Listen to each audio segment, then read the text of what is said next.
Perkenalkan, nama saya Siprianus Rea. Hari ini saya akan menjelaskan tentang prinsip-prinsip belajar dan pembelajaran. Dalam prinsip belajar dan pembelajaran ini ada 3 bagian utama. Yang pertama yaitu prinsip-prinsip belajar. Yang kedua, implikasi prinsip-prinsip belajar bagi siswa. Dan yang ketiga adalah implikasi prinsip-prinsip belajar bagi guru. Sekarang kita mulai dengan yang pertama, yaitu prinsip-prinsip belajar. Prinsip-prinsip belajar yang dapat digunakan sebagai dasar dalam upaya pembelajaran adalah sebagai berikut. 1. Perhatian dan motivasi. Yang kedua, keaktifan. Yang ketiga, keterlibatan secara langsung. Yang keempat, tantangan. Yang kelima, pengulangan. Yang keenam, balikan dan penguatan. Dan yang ketujuh adalah perbedaan individu. Bagian yang kedua adalah implikasi prinsip-prinsip belajar bagi siswa. Implikasi prinsip-prinsip belajar bagi siswa ini dibagi lagi menjadi beberapa bagian. Di antaranya, 1. Perhatian dan motivasi.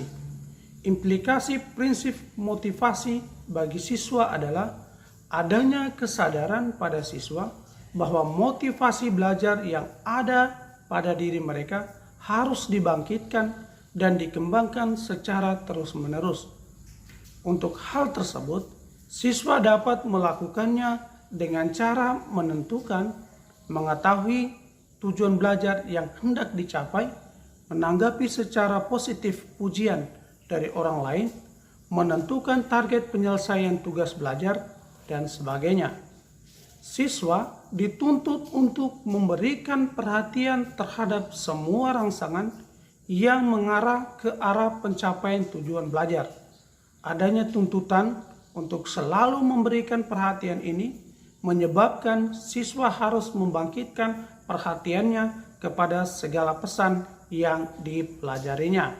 Dalam hal ini, siswa harus betul-betul diarahkan, diberikan motivasi agar mampu mencapai tujuan dari pembelajaran tersebut. Bagian yang kedua, keaktifan.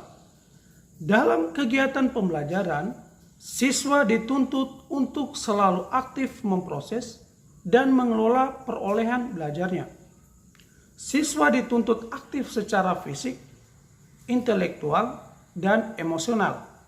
Implikasi prinsip keaktifan bagi siswa berwujud perilaku-perilaku seperti mencari sumber informasi yang dibutuhkan, menganalisis hasil kinerja, membuat karya tulis, membuat clipping, dan sebagainya. Yang ketiga, keterlibatan langsung. Implikasi prinsip ini dituntut pada para siswa agar tidak segan-segan mengerjakan segala tugas belajar yang diberikan kepada mereka. Dengan keterlibatan secara langsung ini, secara logis akan menyebabkan mereka memperoleh pengalaman.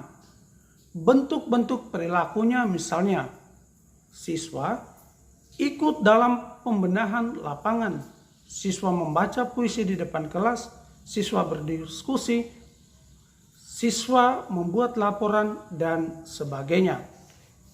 Yang keempat yaitu pengulangan. Implikasi adanya prinsip pengulangan bagi siswa adalah kesadaran siswa untuk mengerjakan latihan-latihan yang berulang untuk satu macam permasalahan. Dengan kesadaran ini, siswa diharapkan tidak merasa bosan dalam melakukan pengulangan. Yang kelima, tantangan. Implikasi prinsip tantangan bagi siswa adalah tuntutan dimilikinya kesadaran pada diri siswa akan adanya kebutuhan untuk memperoleh, memproses, dan mengelola pesan. Selain itu, siswa juga harus memiliki keingintahuan yang besar terhadap segala permasalahan yang dihadapinya. Bentuk-bentuk perilaku siswa diantaranya melakukan eksperimen, melaksanakan tugas terbimbing maupun mandiri, atau mencari tahu pemecahan suatu masalah. Yang keenam, perbedaan individual. Adanya kesadaran pada diri siswa bahwa dirinya berbeda dengan yang lain akan membantu siswa menentukan cara belajar dan sasaran dalam mengerjakan sesuatu. Implikasi adanya perbedaan individual bagi siswa diantaranya adalah menentukan tempo atau kecepatan belajar, menentukan tempat duduk, menyusun jadwal belajar, dan lain sebagainya. Nah, itu tadi penjelasan dari implikasi prinsip-prinsip belajar bagi siswa. Sekarang kita masuk pada bagian yang ketiga, yaitu implikasi prinsip-prinsip belajar bagi guru. Implikasi prinsip-prinsip belajar bagi guru diantaranya: 1. Perhatian dan motivasi. Implikasi prinsip perhatian bagi guru tertampak pada perilaku-perilaku berikut. Guru menggunakan metode secara bervariasi. Guru menggunakan media sesuai dengan tujuan belajar dan materi yang diajarkan. Guru menggunakan gaya bahasa yang tidak monoton.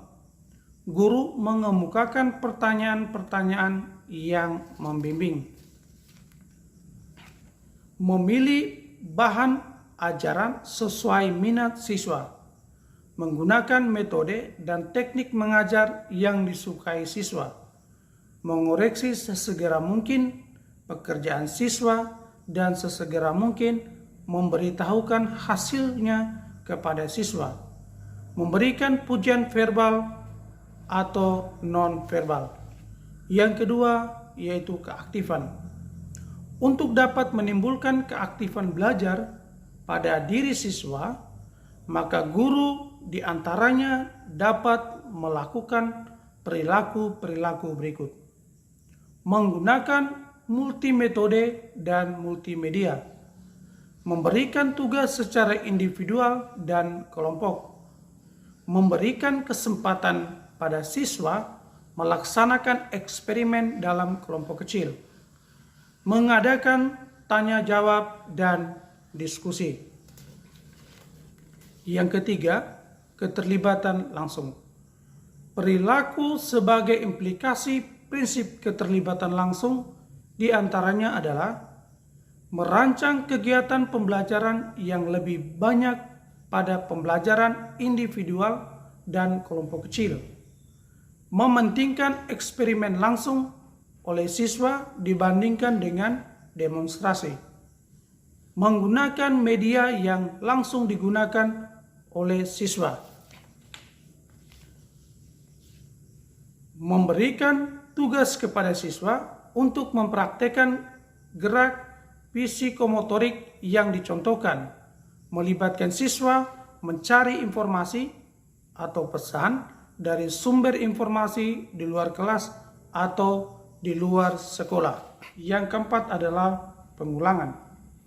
Perilaku guru yang merupakan implikasi prinsip pengulangan diantaranya adalah merancang pelaksanaan pengulangan, mengembangkan atau merumuskan soal-soal latihan, mengembangkan petunjuk kegiatan psikomotorik yang harus diulang, mengembangkan alat evaluasi kegiatan pengulangan, membuat kegiatan pengulangan yang bervariasi. Yang kelima, tantangan. Perilaku guru yang merupakan implikasi prinsip tantangan diantaranya adalah merancang dan mengelola kegiatan eksperimen, memberikan tugas pada siswa memecahkan masalah yang membutuhkan informasi dari orang lain di luar sekolah sebagai sumber informasi, menugaskan siswa untuk menyimpulkan isi pelajaran yang selesai disajikan, mengembangkan bahan pembelajaran, membimbing siswa untuk menentukan fakta, konsep, prinsip, dan generalisasi sendiri. Guru merancang dan mengelola kegiatan diskusi untuk menyelenggarakan masalah-masalah yang disajikan dalam topik diskusi. Yang keenam, balikan dan penguatan. Implikasi prinsip balikan dan penguatan bagi guru berwujud perilaku-perilaku di antaranya. Memberitahukan jawaban yang benar setiap kali mengajukan pertanyaan yang telah dijawab siswa secara benar atau salah.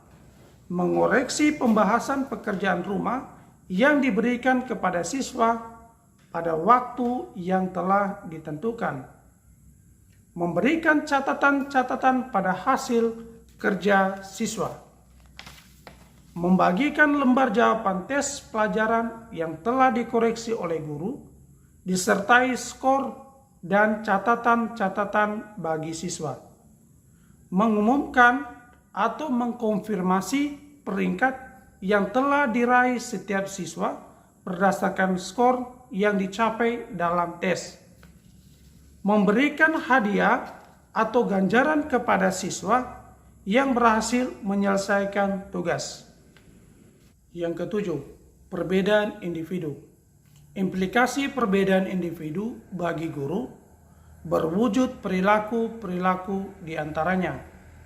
Menentukan penggunaan metode yang diharapkan dapat melayani kebutuhan siswa sesuai karakteristik. Merancang pemanfaatan berbagai media dalam menyampaikan pesan pembelajaran. Memberikan remediasi ataupun pernyataan kepada siswa yang membutuhkan. Demikianlah penjelasan dari saya mengenai prinsip-prinsip belajar dan pembelajaran. Sekian dan terima kasih.